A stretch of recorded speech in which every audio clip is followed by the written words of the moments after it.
Well, welcome back, folks. This is the second in the series of putting the top end back on the little Suzuki TS50 restoration project. The last video, if you watched it, you may recall I did a little reconditioning of the cylinder head, tried some different things, and it came out okay. And now we're going to move on to putting the piston rings, cylinder head, cylinder, etc. on the bike. I'm not sure if this is going to be one video or two. We'll have to see how it goes. The first thing we're going to do though is go to the bench and we're going to take a look at the components that are going to go in. We're going to briefly talk about the components that are going to go into this top end reassembly. Cylinder, you've heard me talk about this before. This was reconditioned. It was bored first over and repainted 5-6 months ago now, and it's been set aside. The paint was baked in the oven and it's been well cured. I think I did a video on that back at that time. If you're curious about this discoloration right here, that was caused by the baking of the cylinder in the oven to cure the paint. Doesn't hurt a thing, just a little discoloration. The rest of these parts are all new. First oversized piston, still available. Well, I think it's still available from Suzuki. This one's been on the shelf for a while. I think I got this on eBay. I don't remember. I bought it many months ago. But anyway, here's the part number. First over. Set of rings that goes with it. Those rings came with the piston. We have the bearing. This is the wrist pin, otherwise known as a gudgeon pin to our cousins in the UK. That's the bearing. There's the pin itself. Again, these parts are definitely still available from Suzuki, as you can see here in new packaging. Circlips to hold the piston in place with the wrist pin, again brand new from Suzuki, and then new gaskets, both the head right here and the base gasket. All new parts, well, with the exception of the cylinder head, or the cylinder itself. All new parts are going to go into this project. So what we're going to start with first is we're going to install the rings, the piston rings on the piston. I will do that before I go over to the bike. I find it's much easier to install the rings with the piston out of the bike. You can do it on the bike, but it's easier on the bench. So we're going to do that next. This is a first oversized piston, and I can tell that. I don't know if you can see that in the video or not, but there's a 0.5 stamped into the crown of the piston right here. That's 0.5 millimeter, 20 thousandths of an inch. The arrow right there will point to the exhaust when we go to install it on the bike. You will notice there's a pin right there pointing to, and a pin right there. That's to locate the piston rings so they don't twist when the engine is in operation. First oversize. A set of rings that came with the piston. They're also a first oversize, or 0.5 millimeter. These are a standard ring. They are not a Dikes. Dikes spelled D-I-K-E-S. Yamaha quite often used a Dike style ring, which is an L-shaped ring. These are not that type of ring. I would just call these a plain ring. There is no top or bottom to these rings. They are identical. However, when I say top or bottom, I mean positioning on the bottom groove or the top groove. There is a top of the ring, and there's a 5-0. You probably can't see it. There's a 5-0 right there and a 5-0 right there, which also indicates this is a first over or 0.5 millimeter set of rings. Other than placing or positioning these rings with that number up, it doesn't make any difference in terms of this positioning on the piston itself. If you have rings that have any kind of labeling, nomenclature, lettering, that always faces up to the top of the piston like that. To install the rings is really quite simple. What you need to do, and you can use a ring expander on a larger pistons. I'm not going to here because these are so small, so you just gently grab them. There's a lot of ways you can go about it. Some people do it like this and just expand it with their fingers gently. You got to be careful and work them over the piston. Work it down to that second groove. and then turn it. See if I can find that pin right there. See the pin? So I have the 0.5 or 5.0 facing up. Same thing with this one. And I'm going to do the same thing. I can expand it like this, or I can just use my fingers, my thumbs, and grab the ring like this and expand it again. Want to make sure you've got your 5.0 in this case pointing up, which I do. It's right there. So I'm going to do the same thing I did before. Just gently expand them, fit them over the piston, and then rotate it until I find the pin. And that's all there really is. Get this one back where it belongs, right there. So I got the bottom one in place and the top one in place right there.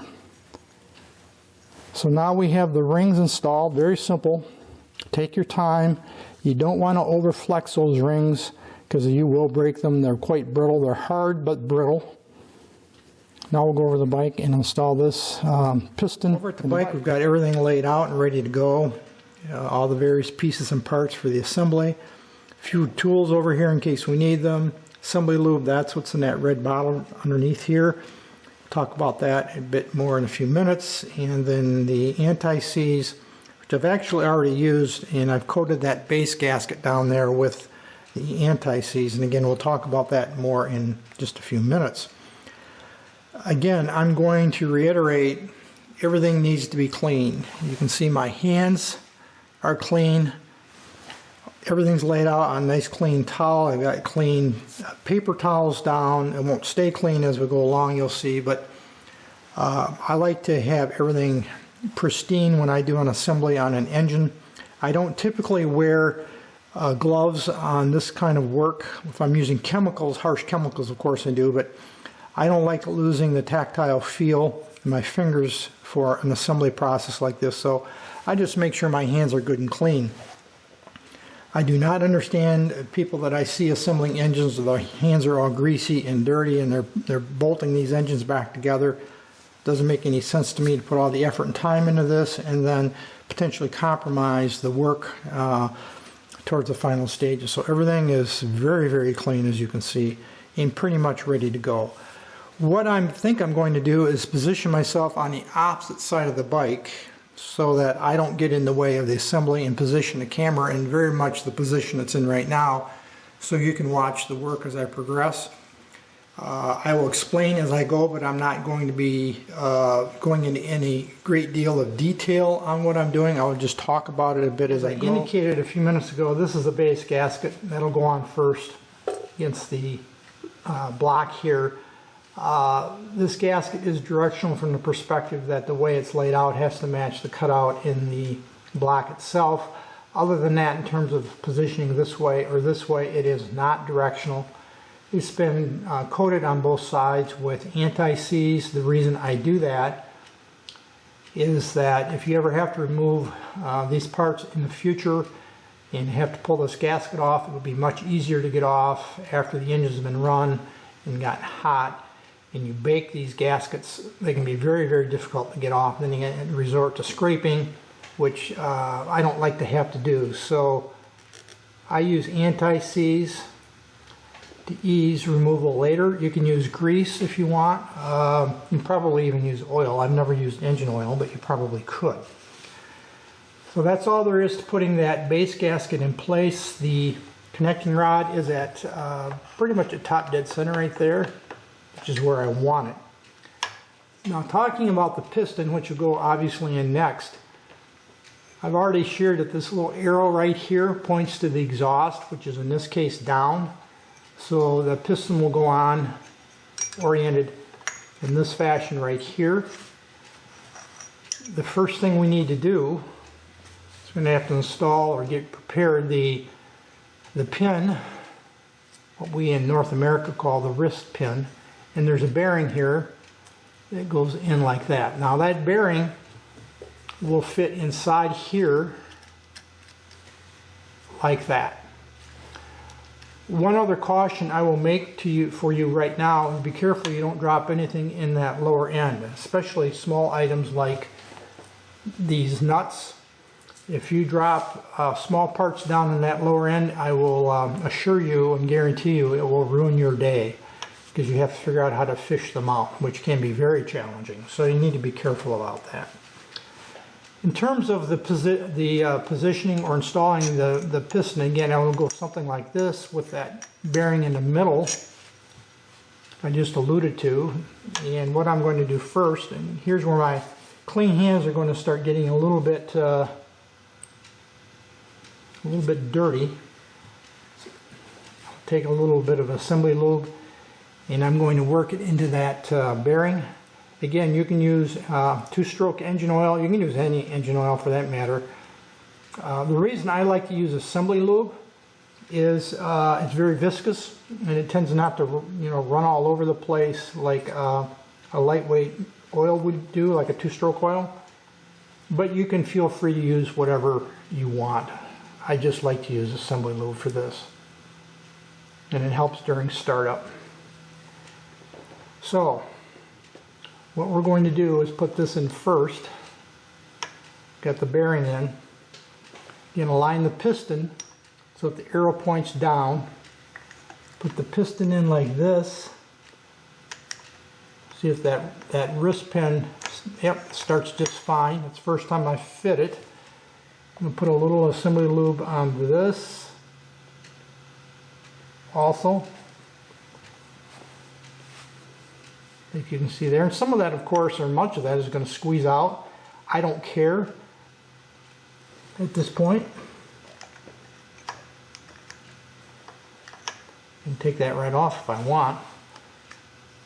And again, I think you can probably see as I push that pin through what that looks like, right?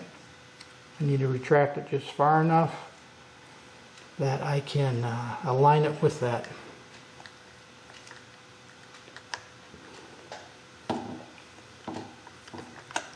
Bearing in the, come on, there we go, like that. So now the piston is installed. It just fits through there nicely, by the way. The piston is installed. Now we're going to install these circlips. These can be tricky little butters. See there? And there's a groove, a relief in the end of the piston that those will fit into.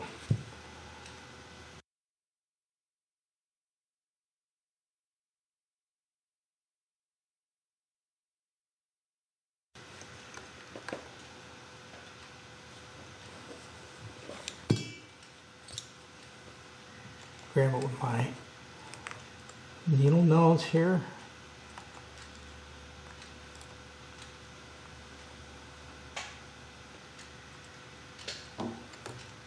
And just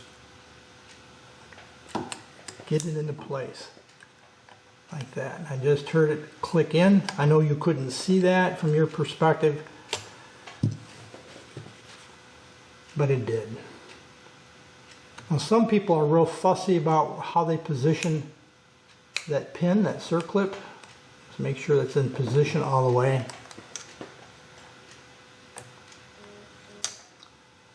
I usually position the open part of the clip, that circlip, to the side. I've heard all kinds of stories about how they will work their way out and they'll pop loose. I've disassembled, I know they were factory built engines, and I've seen circlips in every position you could possibly think of. I'm just going to turn this one to face to the open section to the side. That's just the way I've always done it, like that. So that circlip on the left side of the engine is installed. I'm going to have to come around to the opposite side to do the last one. Now we'll see if we can get this second circlip in without getting my head in your way. Like that. I don't know if you heard that click into place, but it did. Now let's see if I can turn that clip sideways. Use my screwdriver here. This might be a little easier.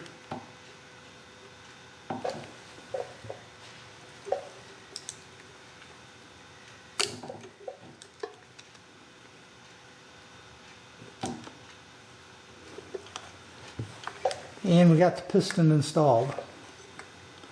Now what we need to do is rotate the rings. Again, this gap, I don't know if I pointed this out before. I did mark the piston, see a black mark there, and that's where that pin is on the top of the piston, the top ring that is. And then there's a mark over here for the bottom pin, so it's easy for me to visualize where the pins are, and I have to position those rings to put the cylinder on.